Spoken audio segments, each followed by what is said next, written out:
Okay.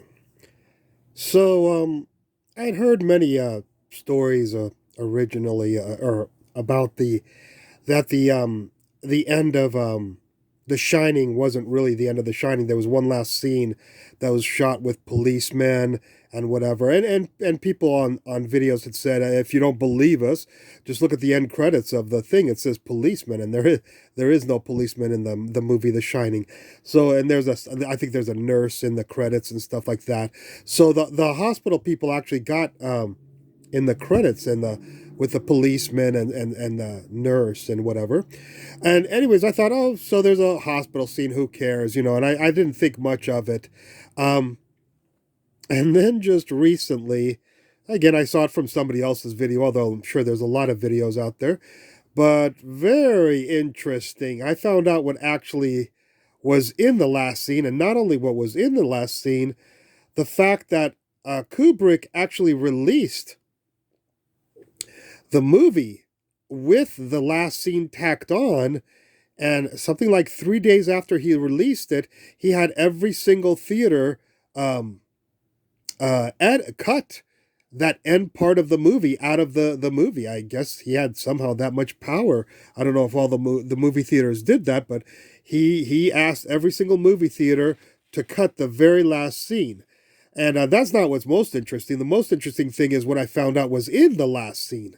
And that is that Ullman comes and apparently Wendy and the child Danny are in the hospital, I guess traumatized because they weren't really physically hurt. Maybe they had, I don't know, snow burn or whatever, uh, frost burn, uh, frostbite. I'm sorry.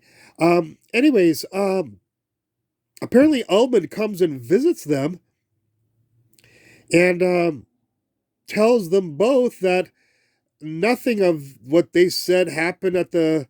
There's no evidence of what they said that happened to them at the hotel, and I assume he's including the body of Jack. I mean, if there's no evidence, at least if there's the body of Jack, they could believe what Wendy and the child told them. But he says that it didn't happen. It didn't happen.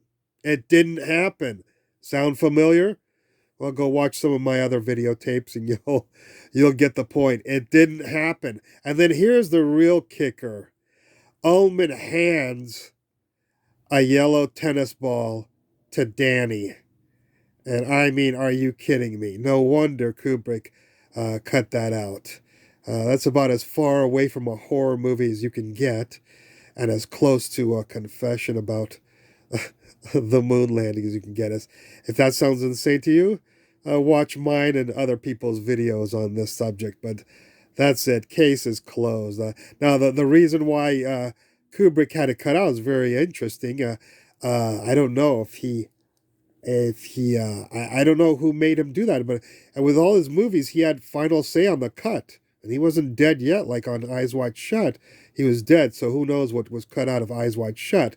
But but with The Shining, he had absolute control, total control. Mainly because he was the producer. He demanded to become a producer.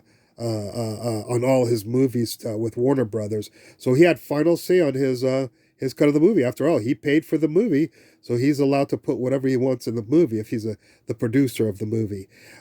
Yeah, he asked for that after the shenanigans going on with Spartacus, and Kirk Douglas caused so much trouble that Kubrick, from after Spartacus on, said he would not make a movie if he wasn't the producer and therefore had the final cut on the movie, edit cut, of course. So Ullman says nothing happened. There's no evidence. I don't know all the stuff that was destroyed. Oh, the body of the body. I didn't even think about this. The body of the cook. Scatman Crothers. Are you telling me there's no body of Scatman Crothers?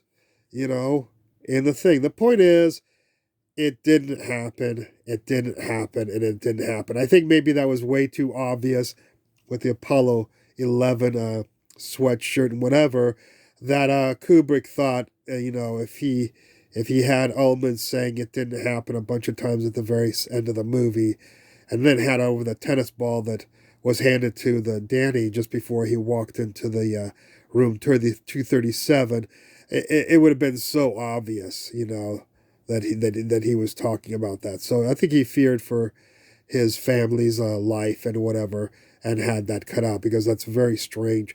Even with Clockwork Orange, which you'll I've already mentioned, I think, in these videos. Even with Clockwork Orange, when he pulled it, people think, oh, he pulled it. He pulled it from the world. No, he didn't. He only pulled it from England. He didn't pull it in America. So for whatever reason he pulled it in England, it had nothing to do with the movie, because otherwise, if it had something to do with the movie, he would have pulled it from America and every other country that he had. If he didn't think the movie was worthwhile, or somehow uh, contributed to violence, why wouldn't he have pulled it from every country? If a movie contributes to violence, get rid of the movie everywhere. Don't just get rid of it in England. He did it because in England, the government was giving him a lot of pressure to get rid of the movie. Anyways, so hope you enjoyed this video. Look forward to any comments at the bottom.